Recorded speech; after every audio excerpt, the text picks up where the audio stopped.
Welcome back to Swans Cast, everyone, and we're going to be moving away from the Swans this time, and actually looking at the Euros, obviously the big tournament that is now underway all across Europe, which is a bit of an unusual one. I think it's not the first time that's happened, if you can correct me if I'm wrong there.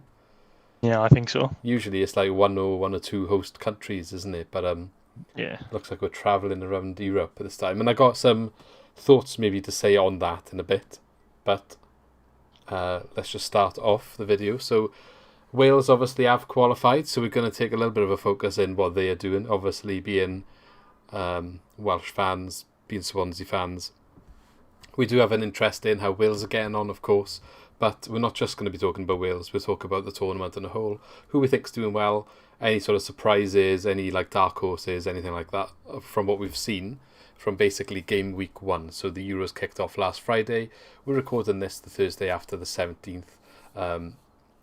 So yeah, basically 1 week of the Euros has been played, and we'll continue to do this like mini series, if you like, once a week. Just check in on what's going on and see what happens. Obviously, I think everyone's happy to have this tournament after the year we've had. What are your thoughts? Yeah, it's class. The only thing is, it's annoying me that they keep still calling it Euro 2020. Have they done that Like, just for the continuity in the future? Because like the next Yeah, one I will know. be 2024, and they didn't want it to look a bit weird. Yeah, I know. It is class having it on though. It was timed well as well because I finished my exam on the Friday and that was the first day, and it's just been in complete rest mode now. 3 games a day. Yeah. It's class. So the tournament was kicked off by Italy. Why were Italy the first game? Was there any reason? Because I thought usually with these competitions, the host nation or like the previous winners usually like kicks the tournament off. I think maybe the World Cup is the host nation, isn't it? Because a country hosts the World Cup, so usually that country gets a free pass to be in the Yeah. World Cup, and then they have the host ceremony somewhere and their team plays. Obviously this tournament is across Europe. There is no host country, so to speak. I was just curious, was there a specific reason why Turkey and Italy kicked us off? I think it was just because it was Group A. There's no, like you said, there's no official host country. It was Group A. Italy obviously play their home games, Yeah, so they probably just thought that was the best place to start it off. Probably that's just the way it's scheduled, and it's just going like that. It sort of goes like A, B, C yeah. as you go through the match days, doesn't it? So it probably just happened, and that was Fair there may be enough. another reason for it, but that's what I I just guess. wondered if there was, because obviously normally, like I said, it's maybe host country or last winner. So like maybe it would have been Portugal kicking us off, but yeah, maybe they just Yeah, changed. They've strange. just gone for however you've qualified. If you're in this group, then that's the first game. You did mention then Portugal though. haven't got a home game, have they? It's Yeah, I weird. was going to touch on that before we maybe get into some of the results and what's going on. So I haven't got a list or anything of everyone who's taking part. Like, I'm sorry, all the stadiums that are taking part hosting the game. But I'm not a fan of this format because so many teams have had the benefit of playing a home match. I just think it's just not. It's. I don't like it. I think it should. I understand it when you've got one host country and every game for them is kind of like a home game. But at the same time, how often does the host country win their own tournament? You've got that added pressure as well. Kind of makes it a little bit because you go into that country's like you get to see the venues around the country which you wouldn't normally see. Whereas now we're just playing like games across Europe in stadiums we'd see in the Champions League all the time, for example, the same stadiums. Whereas if it was like just Italy hosting, you'd see all these other stadiums that you wouldn't necessarily always see. Or like when I went to Brazil for the World Cup, I think they might have made some new stadiums, and you see some again, especially when it's a World Cup and it's not even in Europe. You see a lot more different parts of the world. Even when you're just doing the coverage and you see the bits about the towns and the cities, I just think that aspect of a tournament has been lost here. Yeah, I agree with what you're saying, but it is a one-off, and like I think we will have that back again when we next tournament. It'll be, well, the World Cup will be in Qatar, wouldn't it? And then I'm not sure where the next Euros will be, but Yeah, it was just a one-off anniversary thing, wasn't it? I don't know. I do get it, but I do quite like it. I think if we were allowed to travel, I think it was a good idea. I think the idea is good. I just think they've done it wrong. I think maybe having teams playing like all 3 group games at home is a bit Yeah, is so a you've bit got harsh like to me. I think. Yeah, England playing them all at Wembley. You've got Italy yeah, playing but them all at home. they don't get how they worked it out because they sort of every group has a pair of cities, doesn't it? So like our group is Baku and Rome. So I don't know why you link those 2 countries together as a group Azerbaijan's not because we're far from Italy, is it? no, I know, but I mean like Wales got to play 2 games in Azerbaijan is quite far east, isn't it? It's further east than Turkey, isn't it? But I think like if like compared to some of the other options, maybe there's Yeah, Azerbaijan's probably the furthest east, but like Italy quite central. You've obviously got Wembley. You've got yeah, but I mean like why wouldn't you pair maybe you'd say like Italy and France and I think they paired like wait, I don't know if they've done that, have they? Because like Dublin is one, and I think it changed. It was going Scotland's to be got one, haven't they?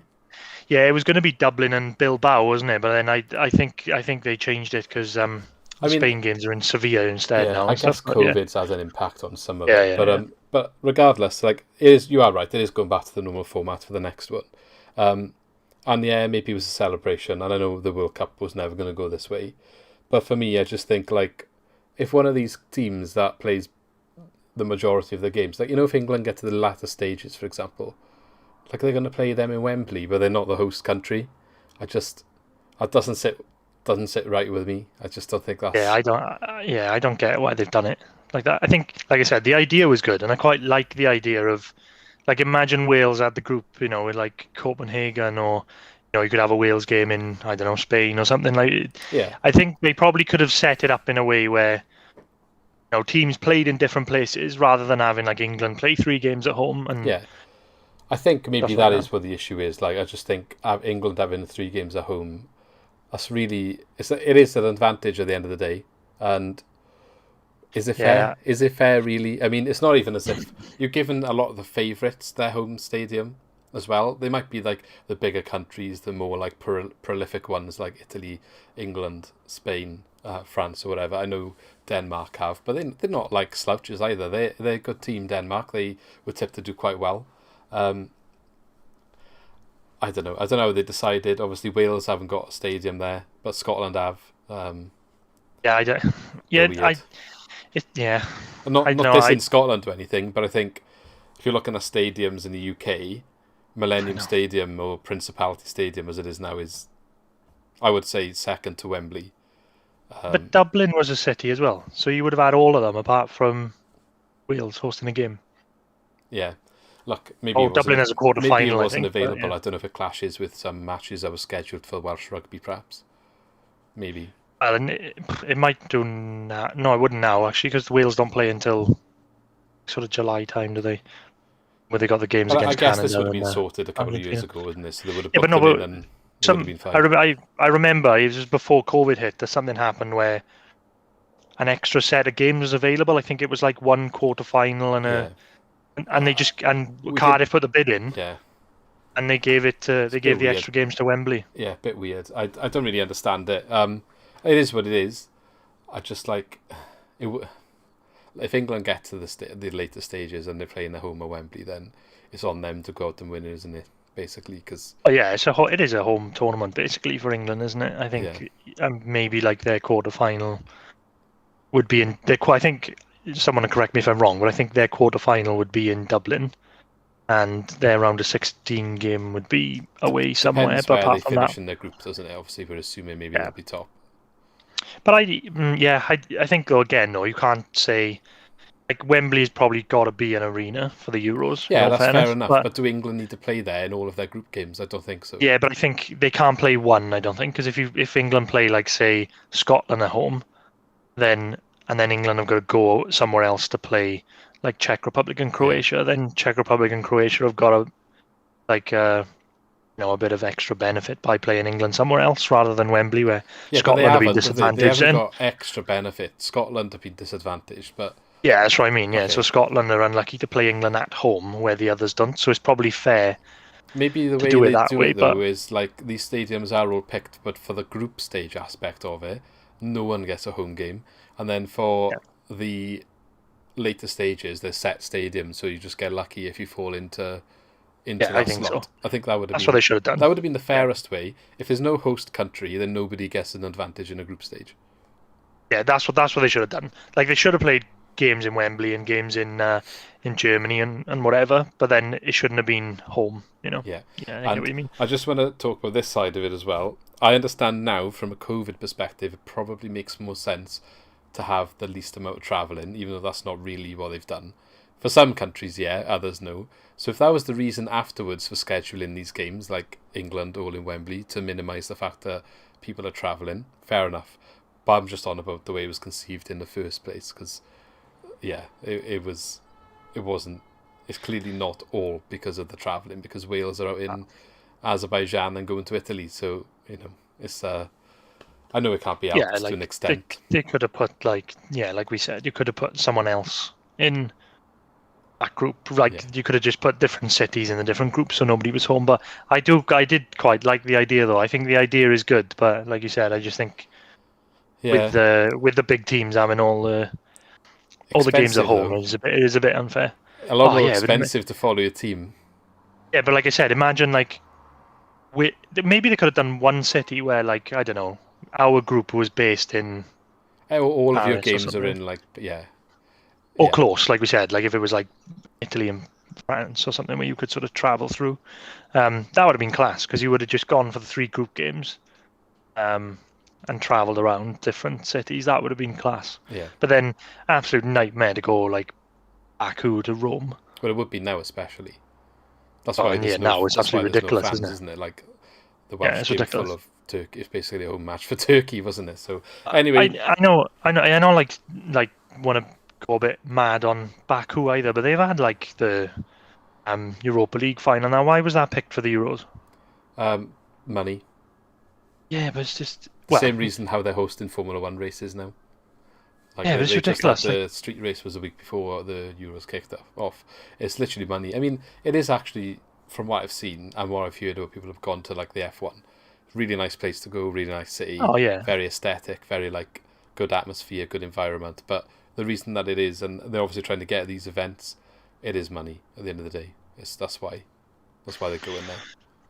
yeah, no doubt. But I guess if they also do provide, they might buy their way to get the events. But if people are enjoying going there and it's a good experience, The Welsh fans seem to be enjoying it out there. So like on the news, they were getting yeah, involved with like they had a link with like one of the like an orphanage out there and that, and yeah. that was quite good. So like that's the main thing in it. Like it would be a lot worse if it was a case of like it's money and it's awful.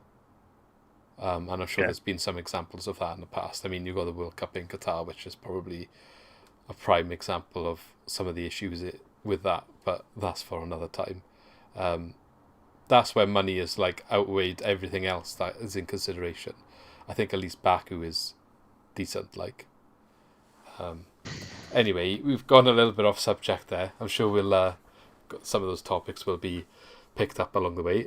Just wanna put this out there as well. If anyone is watching and wondering why we might both be looking away constantly, we currently got Denmark versus Belgium on while we're recording, so we are kind of watching the football and talking about football at the same time. So, I mean, I'm sure everyone is probably maybe taking an interest, is already watching this game, but when the video goes out, if they do score, we'll update during the video. Maybe you'll see a reaction if it's a good goal, but who knows. Anyway, let's get started on the actual matches. So, yeah, let's talk about Wales first.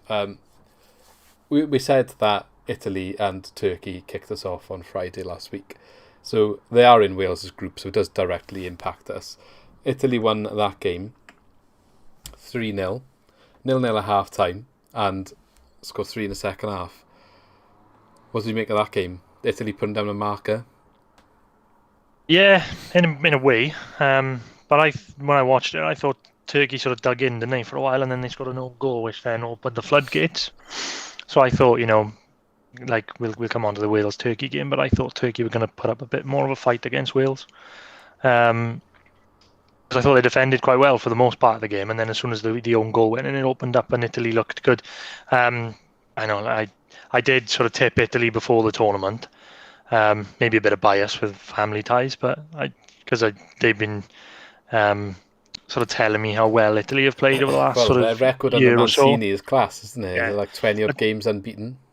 Like, I gotta be honest, I don't watch, like, obviously if we have like international breaks, I'll watch like Wales and maybe bits and bobs, but not like follow teams properly. But um, I do sort of keep a close eye on Italy and get the lowdown from the family, and they sort of, they've been saying how good they've been for a while. So now I've actually seen them properly in a competition. They do look good, don't they? In all Yeah. fairness. Well, I watched that game last night, which we'll touch on in a minute, and I thought they looked good there. I didn't quite catch the first one. I caught bits of it. I caught the first half, basically, and I didn't see the second half. So, wrong way around. I thought the first half was quite quiet. But they've had a lot of plaudits for their performance. I think after maybe the first goal did open the floodgates, and then they... But sometimes, and I think we saw it with a lot of the first round matches, they were quite cagey, and it was a team defending, the other team couldn't break them down. It happened quite a lot, and the fact that they got the one and then continued is a good sign. I actually put bet on Immobile to be top goal scorer, so I was happy that he got a goal.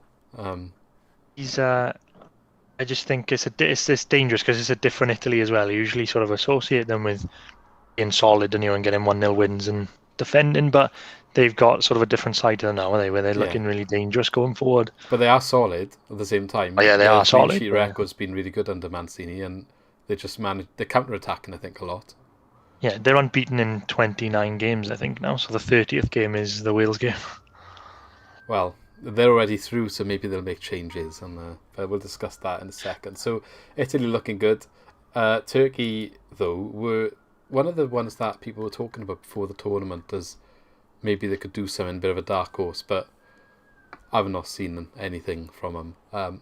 That game, 3-0 against Italy, it's not going to do your confidence any good. And then their second game was obviously against Wales. And we'll touch on that in more detail in a sec. But yeah, they lost that one too. So it'll be difficult for them to go through now. Maybe they'll be able to, depending on what happens in other groups. But it's not likely. I wouldn't have thought.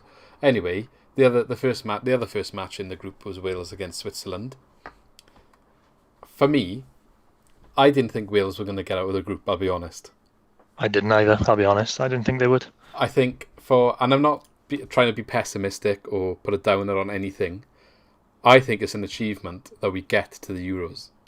Last time, for me, the squad was better last time because all of our key players, who are still our key players now, were 5 years younger and in their prime. Ramsey, Bale, Joe Allen, Ashley Williams was there, etc., like Ben Davies. Other than Ashley Williams, they're all still there, and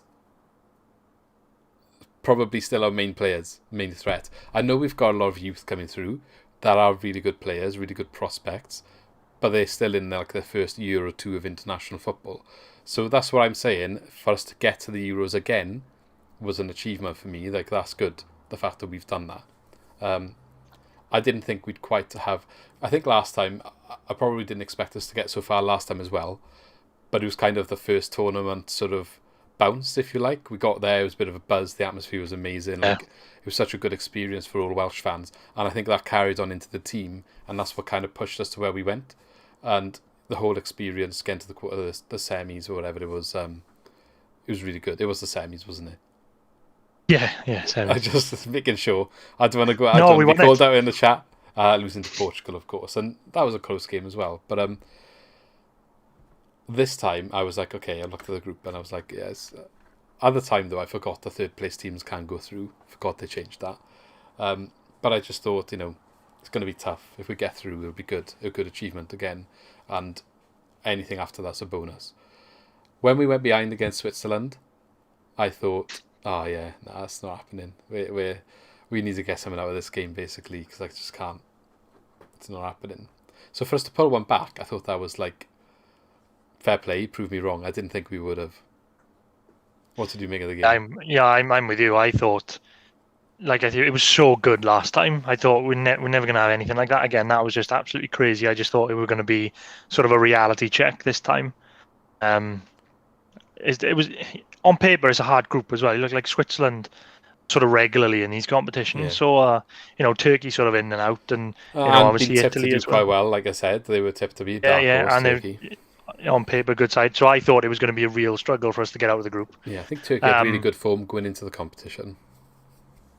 Yeah, and like you said, I thought our team is a mix of obviously we're relying on some older players. Like I thought, like Joe Allen hasn't been fit for a while, and he, like you said, 5 years older, and obviously Bale is still quality. Yeah. But obviously maybe lost a yard of pace 5 years on, and yeah, like you said, and a mix of younger players coming through. So I And thought, it's not even that. Like the players who are younger, a lot of them. I don't know all of them. Dan James in the Prem now. Rodon's in the Prem now. But they're in Championship or lower, a lot of them. And, you know, Morel, Luton Town, doesn't even start for Luton Town a lot of the time. And they're up against teams like Switzerland who are full of players who regularly operate in the Champions League. If you yeah, take like was Allen, Bale, and that's it in Champions League for us. Well, I Ramsey. guess, yeah, Ramsey and Bale, not Allen, sorry. Ramsey and Bale. I get it. Was Spurs in there this year? They weren't, were they? Europa No. League for Rodon. But, Allen's even in the Championship these days, so Yeah, I agree with you. I think we're spoilt really. I mean, we sort of come to not expect it, but like, this shouldn't happen really. On paper, the team that we've got, maybe we should be sort of struggling in the group, and maybe only getting a point or something. But every time they turn up to the tournament now, like obviously the last Euros and this one, they're just. What can you say? I will say though, going back to the game though, the Switzerland game, I thought we were poor. Like the first sort of, yeah. I can't First remember when half they was scored. awful. I can't remember when they scored, but I think that was the turning point for the two games. When they scored, we started to play, and then we took that into the Turkey game as well. And Yeah. because I just thought we were really poor in the first half, especially, and up until they scored. Well, they You scored can't, from a corner, didn't they, or something? yeah, And yeah, Embolo, I thought we were really poor at defending set pieces, and I think that continued into Turkey as well. yeah. But I think, yeah, he said before the game, didn't he, Rob Page? He said, like, when people say about Kiefer Moore, like, oh, he's not just a target man, he's not just a target man. And all they did in that first half was pump it to him. And Joe Allen and Morel were just out of the game completely. And Ramsey just couldn't get a foot in the ball because it was just Yeah. going from the defence to Kiefer Moore, and he was isolated. Yeah, but credit to them. As soon as they scored, we started to play and we looked good. Yeah. We had a couple of chances and got the goal, lovely goal. Great header from Kiefer Moore. One thing with the goal, like I said, we were quite poor at defending set pieces. There's one in the second half as well where it looked a bit dodgy from a corner. I think same Mbolo having a headed shot. My question is, why is Connor Roberts marking him? He's massive. I just don't get that. Connor Roberts did not defend it well, but like in his defence a little bit, I feel like he shouldn't be on him. Yeah, you shouldn't be marking him, but I will just say this because I said it all season. Well, not all season, but towards the end of the season, Connor Roberts is not a right back. No, he's just not. But convinced of obviously, it. in a corner, it's irrelevant because he'd be there anyway, even if But he was that's right where wing back. but right back is sort of that's his position, isn't it? No, Yeah. but I mean it just sort of highlights his defensive Yeah, sort of thing. Yeah, he tries. Like he's a bit short there, and he just haven't got the. that's not his We can fault. see Like, how he shouldn't be marking you him. can see how high he can get jumping with the goals he scored for Swansea this year. Like, when he came late into the box, but you're running with momentum. Then, when you're like at a standing start, marking someone who's coming into the goal, it's different. Especially when they're bigger than you and they're jumping first. You're never getting up, and he's just not gonna out jump him from that sort of situation. So I feel like that was a bit of an oversight from whoever sets up the defensive tactics there from the corners. Because in the second half they did change it, and Joe Allen was on him instead. So I don't know whether they're doing zonal or something, but I didn't quite notice if it was zonal or man. It didn't really look like zonal, but yeah, Joe Allen again. He's not the tallest to be marking Mbolo in the box. That was causing us issues. It also caused us issues against Turkey. I think some of their best chances came from header. Morel did clear one off the line, although I think it was going wide. It did look like it in real time, mind. Yeah. But yeah, they came back. Credit to them. They did come back, which I was surprised but happy about. It was a good goal from Kiefer Moore. Remind me, was it Gareth Bale that played the ball? I believe it was. No, it was Morel, wasn't it? Morel, That paid was the it? ball in. Yeah, from they had a short corner, didn't they? And Morel sort of chipped it in, and Moore got the header on it. It's a good goal in all fairness. Okay, fair enough. I think that's probably the turning point in the two games. To be fair. Yeah, good finish. I don't really understand why they took Dan James off in that game, mind. He was the only one that seemed to be Yeah, creating stuff. that was a strange one. Yeah, he was the only one that looked sharp in that game going forward. I think Dan James. And at that point as well, they were going to sort of start coming forward, which they did. And you'd want Dan James on the counter. Yeah. There was a bit of a strange one why he took him off, but yeah, Unless he was showing signs of being tired and they wanted to make sure he was maybe. available. Because our fixture list is a bit harsher than other teams, probably the best way to say it. Yeah. Especially Didn't touch on that in the either, heat that but they're it's playing ridiculous. in the state. What was like the Turkey game was like 30 odd degrees, wasn't it? So It's ridiculous. as a word on Switzerland, then I think they're quite consistently disappointing when it comes to tournaments. They always seem to get there and then do nothing. Yeah, it's fair. And they've got a decent team. Yeah, yeah, I'll agree with So that. They just, yeah, like you said, they're just sort of there every time, and don't really put their hand up. I think the only thing I can remember is they beat Spain, didn't they, in the first game of that World Cup where Spain were favourites. yeah, And I think Spain they went got on to win it anyway, knocked but out that was it. anyway, didn't they? Like in the first round or something. They go out in the Yeah, group stages, but the once or twice they have qualified, they've gone out in the last 16, Switzerland. So it's a bit weird because they're quite consistently one of the teams you expect to see at these tournaments now, but then they just don't do anything. They're always like disappointing when we get to the nitty gritty. Anyway, moving on to the second game. So we played our second game before Italy this time, where we played Turkey, and I think the first half was really good in that game for Wales. It really continued, kind of made a statement a little bit to say they are here to do something and they can score goals. Even though we only scored two, one came right at the end. We should have scored far more. We should have put the game to bed by half time. Aaron Ramsey we could should have had have. a hat trick at half time. Yeah, we should have. They were class. Wales. They played some lovely football. The total opposite of what we saw against Switzerland in the first half. They were knocking the ball around. It was fast. The tempo was up. Ramsey was making lovely runs in behind. Dan James and Bale were sort of popping up on both wings, and it was class to watch. Yeah, And you didn't sort of see Kiefer Moore as much because they weren't just lumping the ball to him. Like he played well. He was holding the ball up really well and bringing everyone else into play. But they just sort of completely yeah. switched it from what they did But the his other day. And I positioning thought, is what allowed Ramsey to oh make a yeah, he lot of was. deep Yeah. runs. Oh no, I'm not saying he played bad. I thought he was brilliant again. Yeah, Kiefer Moore was. He's class. I'm sure that's something they must have identified because that run that Ramsey done, he done it a couple of times, didn't he, getting behind. yeah, And the two sort of midfielders are watching him, but it was great to watch. They were class, and they should have put the game to bed early. The one that Ramsey missed, where he's through 1-on-1 and yeah. hits it over, Well, there's that one, and there's one where he does take a shot that gets saved, but he should be passing that to Kiefer Moore. just squared it. Yeah, Yeah, yeah, and that should be 3-0. I think this game really highlighted for me when I said about our key players being the same key players but a little bit older. When they're on it, they're really on it, and it just shows how Gareth Bale and Aaron Ramsey, two world-class players in our squad, and they are. Like, Ramsey's playing for Juventus, Bale, he's won, 4 Champions Leagues. So if they're not in the squad, it's a completely different Welsh team. And when they turned up like they did, it just lifts the entire squad. Everyone played well, but it's because you see your big players playing well, and it just gives you that boost, doesn't it? So Bale played a couple of pinpoint passes to Ramsey. It's one of the best games I've seen him play for a while. I think he did have some good games for Spurs this year, but just couldn't get the form because Mourinho didn't really want to give him a run, did he? But it just shows he's still got that class when he's able to get on a pitch and play, and maybe not as defensive football as what he might have played at Spurs this season. That maybe didn't suit him as much. He's definitely still got something to offer, so hopefully he can continue that into still class. the rest of the tournament. Like you said, like we said before, like I know that the players are 5 years older, but you adapt your game, don't you? We saw Bale sort of make a break, didn't he? And he got was a caught by 3v2.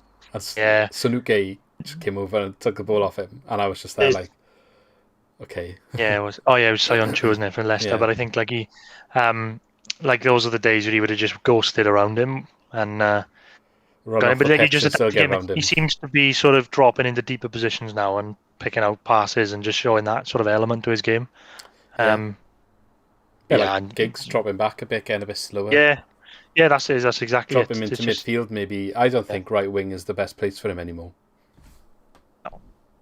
I think he should be. I think he's still It's difficult. got a bit of pace, though, but he's not as. Yeah, but I just don't think as he's fast in as the he game was. as much when he's on the wing. When he gets in the game is when he's dropping deep or going into the middle of the pitch, and that's when he starts making things happen. So for me, do start him there. But then what do you do if you did that? Because maybe you drop Ramsey back to centre midfield Can he do a job I there? think it's the IU syndrome, isn't it? You put him out on the right wing just to sort of occupy some players out, but he's Yeah, got a free role, really, isn't he? yeah, I guess it did work, to be fair. So we'll keep it as it is for now. He did miss a penalty though. I was at the time Why is he being doing one this? 0 Why is he doing the step? I don't know. He just didn't I look hate that confident, did he? step. He I'm didn't look like, confident. oh, it's that step. I can't stand it. Players need to stop doing it. Need to ban it. It's awful, He that didn't step. usually. He doesn't usually do that though, and he didn't really look like fully confident, which is No. I don't. You don't normally say that about him, but sometimes you just see someone put a ball down, and you're like, he's not missing that. I didn't feel It's like that when he put the ball down, which is weird like about him. the Ronaldo one yesterday against Hungary when they had a pen. It was just like he scored it Yeah, instantly. He's just going to score it. But yeah, I don't know. Yeah, it was a strange one. Strange. I It's mean, the curse, though, isn't it? Never take a penalty that you win. yeah, yeah, maybe. I mean, it's they were all laughing and joking about it afterwards because the game was won at that point, but it could have been so different. And goalkeeper Ward, cracking save near the end from The amount of chances we missed and then missed the pen, I was convinced that they were going to go and get an equaliser. get an equaliser. It's just what football's like. You miss all those chances, and you should have put the game to bed, and then you end up dropping points. But no, in all fairness, they saw the game out well, didn't they, to get the win at the end. I don't know why Connor Roberts was in the box in the 95th minute, or whatever it was. Crazy. Like, I think they did go into their shell a little bit after the penalty miss, and Turkey kind of came at us a bit more. I feel like, I don't know, if the penalty never happened, I feel like they wouldn't have. I definitely think it had an impact on. Maybe even if it was for 10 minutes after it, the players were like a bit like shit. Like, this, make sure we don't lose, and kind of dropped back a bit as a result of that. But yeah, I think if that penalty goes in, the game's over as well. So yeah, crazy, like, pressure. So the credit to Bale though, even after that miss, he didn't go missing. He still turned up. He still was really good after it and kind of made amends. He nearly scored straight away, blocking the goalkeeper's goal kick, didn't he? He was quite close to going in. But like I said, then Turkey have a corner. They had a couple of chances. I think they actually ended the match with more shots, even though it didn't feel like they deserved anything from the match because a lot of them from outside of the box. But they had that one corner, like I said, not defending great from corners. There was two actually, wasn't there? One that was going wide, but looked like it was going in that Morale cleared off the line, and the other one that Ward has to make a fantastic save towards the end to stop it going in the top right corner. Yeah. But yeah, you are right. End of the match. We've got corner. Everyone's just shouting, like, keep it in the corner. Well, I mean, maybe it's the way that Turkey set up to defend, and credit to Bale for spotting the same opportunity twice. Once from the left, where he just runs the byline, and we had a chance. I think Kiefer Moore ends up having the last shot, and keeper saves it or gets blocked and goes out for a corner. This time from the right, he does the same thing. They allowed him to do the same thing again. That's they were probably expecting him to keep it in the corner, weren't they? As we all were. Yeah, but surely you've got to block that as well. But it was like, credit to Bale for spotting that opportunity and for keeping the control up the byline. Picks out Connor Roberts, who decided to just wander into the box, and then he finishes it. I think it was a good finish. I mean, keeper sees it late, so I think he gets there otherwise. If the defender's not on the way, it just goes under his hand, doesn't it? But good finish, and you can see how much it meant to him afterwards. Yeah, it's class. In all fairness, great performance. Yeah. So that means Wales are on 4 points. As much as we're not guaranteed to go through, I think it's like last time when they had this format in the last tournament, no team that finished on 4 points didn't go through, even if they finished third. We've obviously got to play Italy in the last game, so we might end the group on 4 points. Switzerland and Turkey play each other. Turkey can't finish above us. Switzerland can if they beat Turkey by a couple of goals. There's a 2 difference, isn't there, at the moment, with a goal difference. Oh no, there's 4. 4 difference because Switzerland lost last night. Yeah. But obviously, if we lost 2-0 to Italy, then it changes. So like, we've got to be cautious. We can't we've still got to be switched on going into the last match. But yeah, Italy last night, 3-0 in the end to Switzerland. Sorry, I said 2-0, 3-0. Another goal for Immobile. Keeps my bet going. I thought they looked really good last night though, Italy. Oh yeah, they are class, aren't they? They did look good. They seem to be. It's the sort of the perfect thing you want to see in a tournament, isn't it? They just keep getting better. They were obviously good in the first game, a lot better in the second game. So I think you'll probably see a little bit of a dip now because they've qualified. They may make a few changes for us. Yeah, yeah. I think they might make a few They look good. changes. Who scored 2 goals? The midfielder. Luke Locatelli. Apparently, it was the first time he's ever scored a brace in his professional career. Yeah, he's like a defensive midfielder, isn't he? I don't know why he's doing that. He scored 2 good goals, no fairness. Yeah, Immobile missed a couple of chances, but finally finished one off, which I was happy about. There's a nice little video of him doing the proper like Italian. What's the ref on about? Yeah. Which thought was quite funny. But yeah, Italy I think are definitely a contender to go quite far in the tournament. Let's look at Group B then. So obviously we're currently watching Belgium and Denmark playing. Crazy instant in the first match. Obviously Denmark against Finland. Football doesn't really matter at the end of the day. I think the result is a bit unfortunate because I feel like the incident maybe had an effect on the outcome of the match, and that's not really what you would want in such a, after what happened really. Obviously Christian Eriksen collapsing in the middle of the game with a cardiac arrest, I believe it was confirmed as in the end, if you want to correct me if I'm wrong. Yeah, it was, yeah. Just want to obviously, reiterate our thoughts with hoping he gets better. Looks like he has made a good recovery, obviously still receiving treatment, but I think when it happened everyone had the thoughts were worse than what the outcome was. It was definitely a scary thing to watch on TV. Oh yeah, it's awful. I think you want to mention anything about that with the coverage? I think enough people have said about the coverage. I mean, like why it was sort of shown so much. I mean, I know we were all. It's quite hypocritical, really, because like you're saying, why are they showing it? But then we were all still watching it. Yeah. But obviously, you want to know then, don't you? Obviously, everybody wants to know if he's okay and what's going on. But I think the coverage was a bit. Yeah. I understand it was probably UEFA's coverage, wasn't it? But you don't want to see. You don't want to see what's going on, really, and you don't want to see family members going through what they're going through. Like that is, you should never see that. Yeah, you're right, because you want to see it in from a human perspective, because it's kind of like your instinct to keep wanting to watch, because it's not good drama, but it's something dramatic that's happened that like affects you when you're watching it. You've seen him go down, and you're like, oh my god, what's happened? What's the outcome? And as a human, most humans are going to just sit there and watch to hope he's okay. But I think the person who's in charge of the broadcast needs to take that decision out of everyone's hands and take it away, because it's not nice to watch. Nobody wants to see it. You don't want to see the family members distraught, because it didn't look good for that duration of time. And as much as it was UEFA's coverage, you're right, it wasn't BBC, so part of the blame can be lifted off from that aspect. But there is somebody there that can make the decision to like cut from that feed and go to like the studio, for example, or just cut the football off if they need to do it. They didn't have to keep watching those scenes. I understand if it was a couple of minutes and then you realise maybe it's quite bad, but then it was quite a while. So look, I guess what you could say is this sort of thing doesn't happen very often, and maybe it caught the people in charge by surprise as much as it caught everyone watching by surprise, and maybe they were in the same boat just hoping for the best, and then they can learn from it, hopefully. It's just nice to see, though, he is doing well. I know that one of his teammates rushing to the scene did some good actions that basically saved his life. Shows the importance of having like defibs in sporting venues and just accessible in general.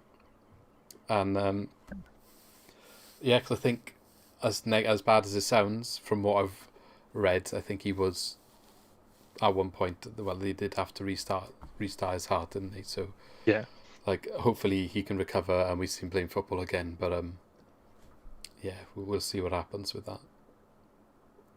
Yeah, I don't know. It's something maybe we can touch on in another thing, because we've gone on, but I'm just thinking the amount of games that players have been asked to play, especially this year. Yeah. We've seen it when we're watching the Swans games. Some of the players look absolutely wrecked, and they in that spell where they were playing Tuesday, Saturday, Tuesday, Saturday, Tuesday, Saturday. It's been a quick. It took me by surprise how quick the tournament was coming around since the end of the season. I mean, Yeah. what was it? Only like 2 weeks between the playoff final and. And we're nearly halfway through the group stages as well. And it's only been a week.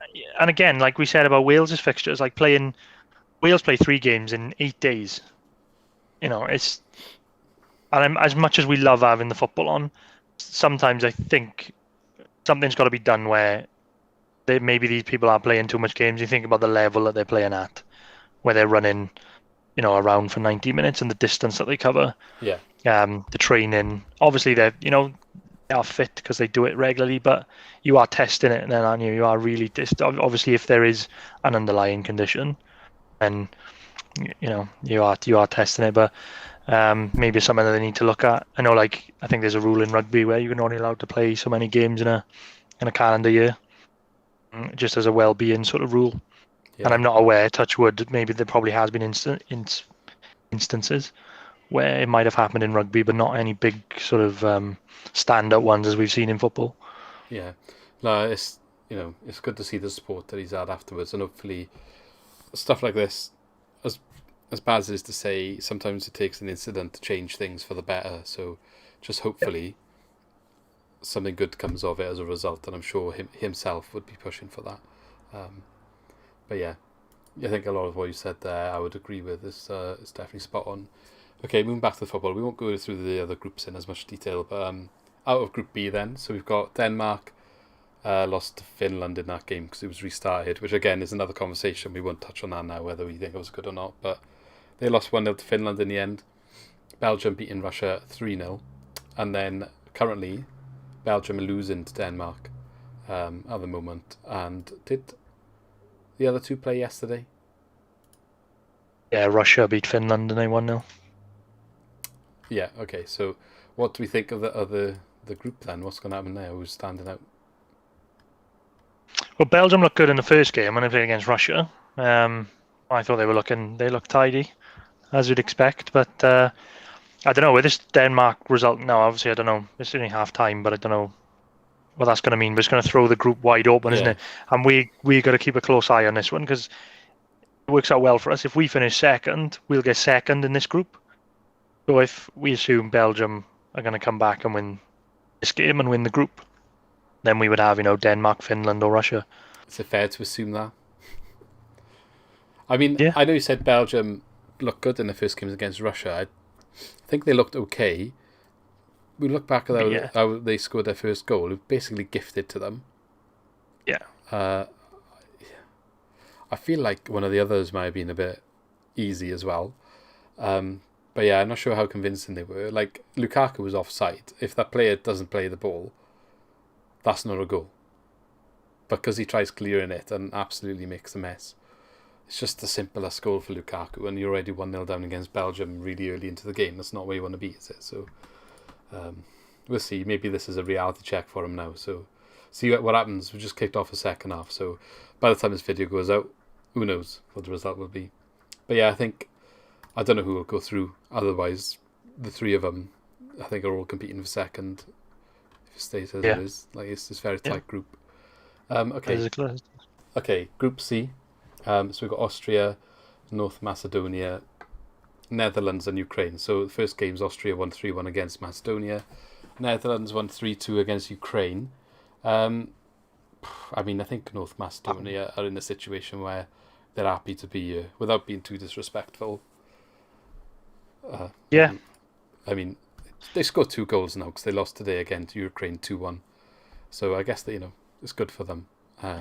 It's good first tournament for them, isn't it? So otherwise, everyone I think thinks Netherlands have got this wrapped up, but I have someone who I know that's actually Dutch, and he thinks they're awful. They hate them. Apparently, the general Netherlands fan feeling is they hate the manager, think he plays awful football, and he wasn't surprised, even though they had a 2-goal lead, that they nearly blew it. Yeah, they weren't that. The Ukraine game was 3-2, wasn't it? I think that between that and the France and Germany game, a close game of the tournament so far. So that Holland and Ukraine game was brilliant. And all the goals were in the second half as well. It was carnage. Yeah. But yeah, they 0-0 at weren't half-time. convincing. They weren't 3-2 convincing, full time. Holland. No, definitely not. But they went 2-0 up. I think you need to see the job out then, so it's lucky they got that third after Ukraine actually spirited come back. I think they're looking good as well. I think they look quite good against Macedonia today. I mean, take the opposition for what you will. It'd be interesting to see what happens with Austria and Netherlands now in their next game. So, yeah. Is that tonight? Yeah, that's after this one. That's after Denmark and Belgium. Yeah, so I think that group's still wide open. For me, I would probably guess Netherlands. I think Austria and Ukraine, they could all go through. Depends on the third place finish, but I think they will, because I think like Macedonia will probably lose all their games, so everybody will at least have 3 points. Yeah. Yeah, I think probably the 3 will go through from that group. I mean, that's the highest scoring group from the first round. There was 4 and 5 goals in each game, so hopefully it's another exciting game tonight, because there was 3 goals in the Ukraine Macedonia as well. Get both teams to score in your bet, guys. You're here first. Okay, Group D, England's group. So we've got England, Croatia, 1-0 win for England in that one. Scotland lost 2-0 to Czech Republic, which potentially has goal of the tournament in... I can't remember the guy's name now, but what's David Marshall's position in all about? What is he doing so far up there? Why? I mean, he's not Manuel Neuer, is he? He's David Marshall. I just don't really... Great finish, though. It was an outstanding finish. You can't take nothing away from that, but if the keeper's not where he is, you don't try it, does he? Yeah. Yeah, it was class, though. Yeah, fair play to him to execute it. Yeah, it was Scotland. Scotland had so many chances in that game, though. Bloody hell.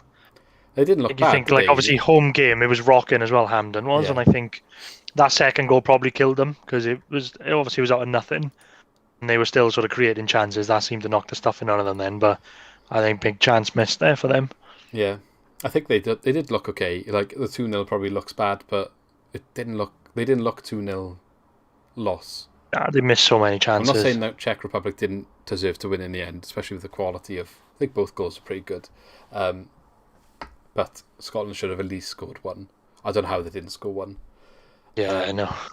England beating Croatia then. I think they came out flying in the first 20 minutes against Croatia. Yeah. They should have been a couple of goals up. Phil Foden in the post right at the start.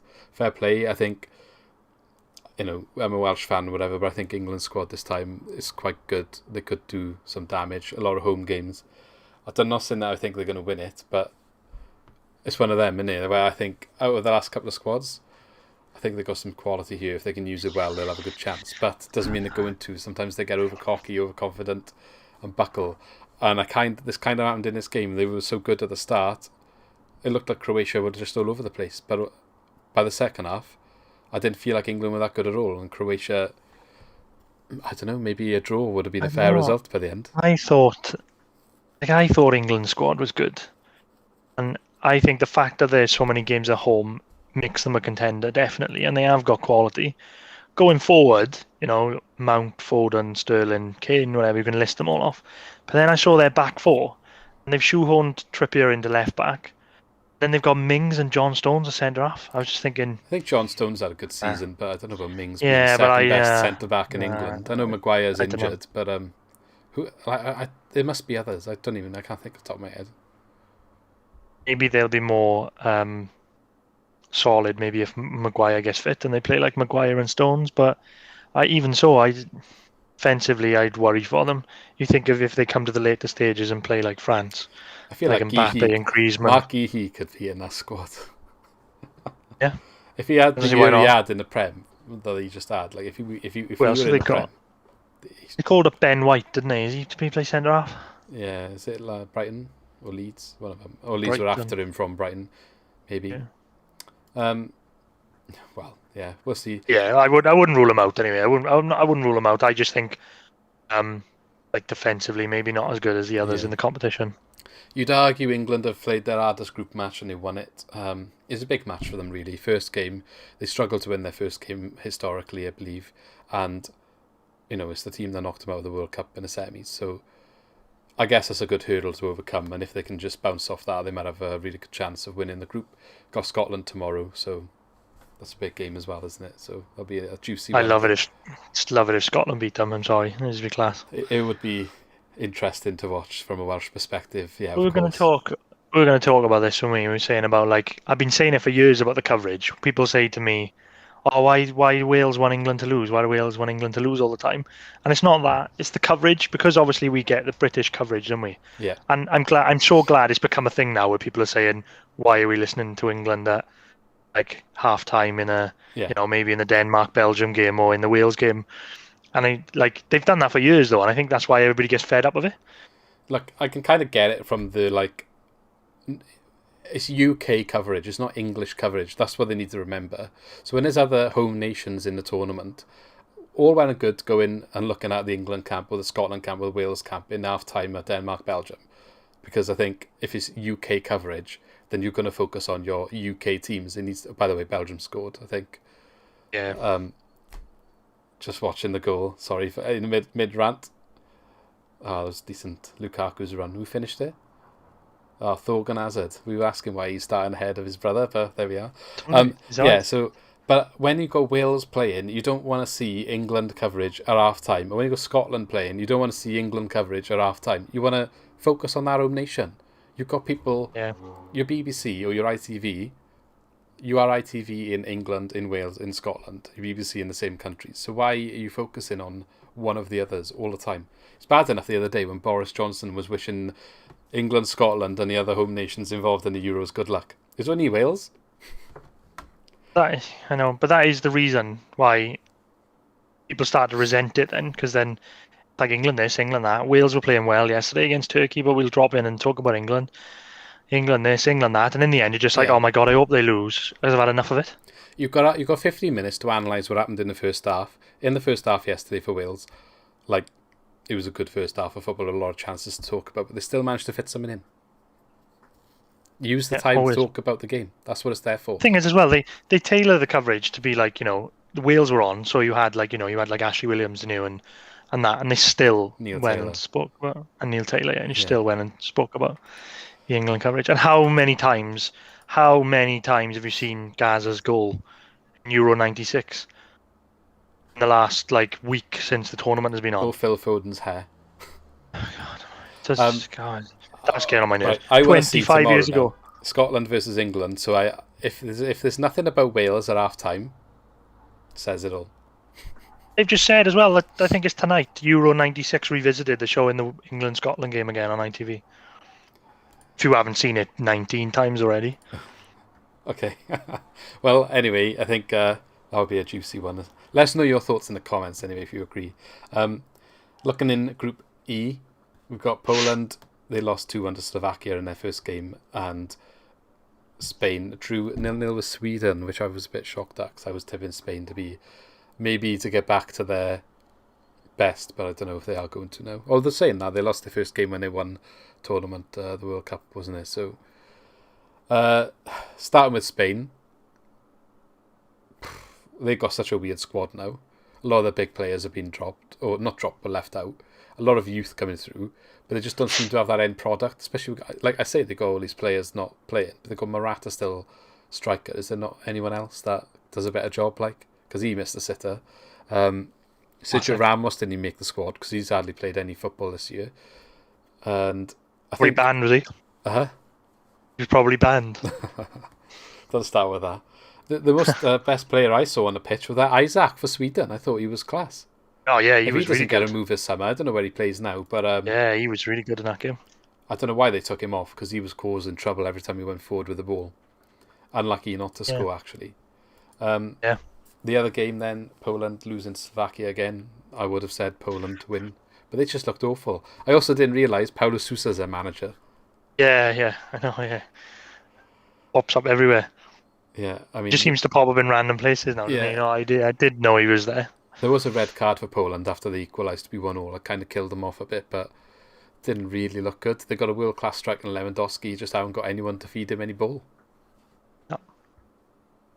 No, I don't know what to make of that group. To be honest, it's a bit of a. We're going to come on to the group of death now. If there's an opposite of a group of death, you say the group of life is that one because it's not really an interesting one because Spain are obviously the big team in there, but you thought they'd walk the group, but they've got work to do now. It's an open group in the way that nobody's going to take control of it. Yeah. Sweden be licking their lips as well now with that point against Spain. They've got an opportunity to get out of a group they probably wouldn't expect it to get out of. So it's going to be interesting. And look, Spain could be in trouble. They've been knocked out of group stages before. Yep. They're not out of trouble basically. So could be, if there's going to be somewhere that someone goes you don't expect, might be there. Going into the last group, then you said group of death. Hungary lost 3-0 to Portugal. I think it was a good job by them. Especially they left it late, but I think it was deserved. And France won Germany 0. That was the juicy game of the first round. And class. Early goal, I just thought there'd be more, but there should have been the disallowed one. Disallowed. Was it Benzema? Yeah, Benzema and I got him in my team. Lovely right? finish. Got him in my team, and they saying he's doubtful, but he played, and he's still saying doubtful. So I don't know what's going on there. Yeah, Mbappe's lovely finish as well. That was choked off for offside. So France looking good then. I think they are one of the favourites, if not the favourite. If we're picking out teams from the first round to be contenders, I think Italy and France were the ones that put their hands up. Yeah, I mean, it's hard to judge Portugal because they played Hungary, but Ronaldo showed why he's still quality. Is not his obviously his penalty. You can compare Bale missed one. Ronaldo scored his, and then his goal. He wasn't really in the game much before it, but that was a good goal. That third Portugal goal. Oh yeah, it was a lovely goal. And, that's got to be a contender for goal of the round as well. Yeah. That one.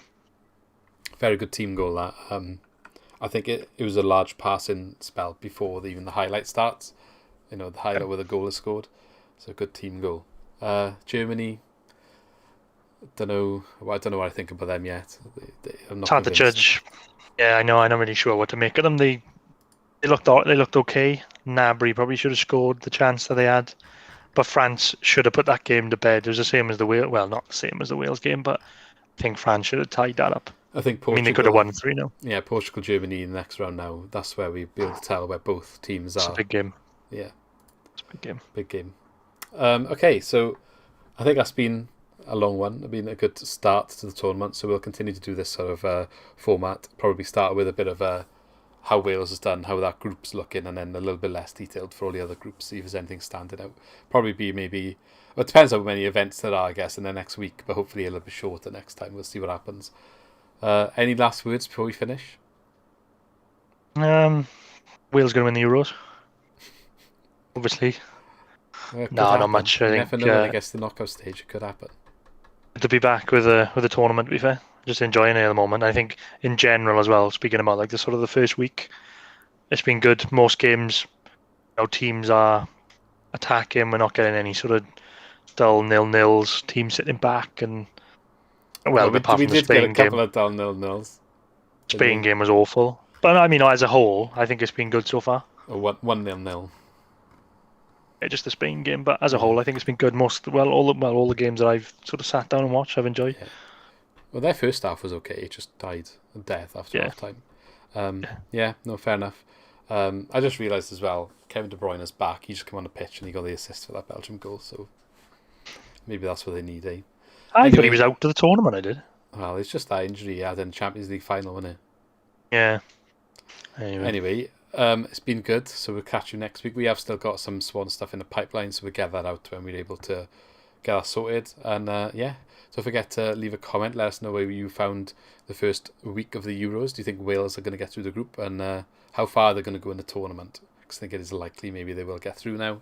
And let us know. And don't forget to leave a like on the video. It helps support us and get our content out to more people, help us grow as a channel, and subscribe as well to make sure we keep up to date with everything that we're doing.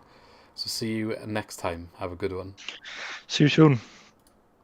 Thank you for watching. Don't forget, if you enjoyed the video, to click the like button to help us grow. To keep up to date with all of our new uploads, hit the subscribe button and push the bell to ensure you are notified of all of our new videos. As always, engage in the comments and let us know your opinions on what we discussed today. And if you want to support us directly, check out our new merch where you can find some awesome Swans related t-shirts.